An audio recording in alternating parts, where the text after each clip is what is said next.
Үкінің тапқырлығы. Қалың орман ішінде ақ қоян мен сұр қоян көрші тұрыпты.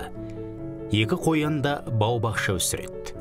Күндерін бақша суарудан бастайтын екі қоян бәсекелесіп өмір сүреді екен.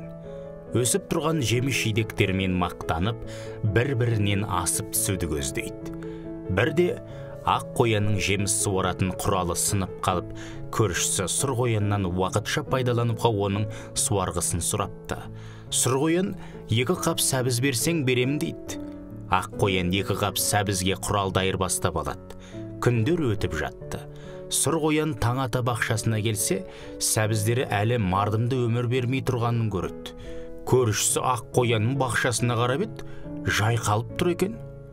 Іші алай-дүлей болып, қызғанышы өршіп, білегін сыбанып ақ қоянның алдына жетіп келеді. Сенің сәбіздерің менің суарғымның арқасында осылай жайқалып өсіп тұр.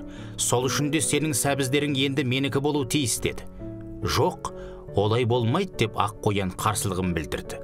Даулар төбелеске ұласты.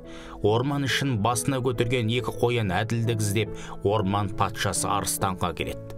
Екі қоянның дауына төрелік етуге үкімен жапалық қорғаушылар болып сайланыпты. Алайда ақ қоянның қорғаушысы үкі мырза кешігіп қалады. Ашуланған арыстан патша билікті қолына алып, қорғаушысы келмеген ақ қоянды кінәлі деп таныпты. Сол мезетте үкі мырза ұшып келеді. «Қайда жүрсің?» деген арыстанның дауысы отырғандарды селк еткізді. «Патшам, мен келе жатқан жолда өрт болып жатыр екен, соны өшірейін деп теңізден тесік қалбырмен су тасыдым» депті үкі. «Әй, сен кешіккеніңмен қоймай өтірікші екенсің. Тесік қалбырмен қалай су тасисың?» депті патша.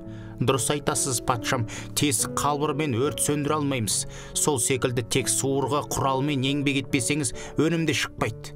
Мәселе құралды емес, еңбекте екенін жеткізгім келді» деген екен. Патша үкінің тапқырлығына риза болып, ақ қоянның сәбіздері еңбекпен келгенін мойындап, оң шешім қабылдаған екен. Екі қоян татуласып, дауласпауға уәде беріпті. Камшат Әбілғазықызы.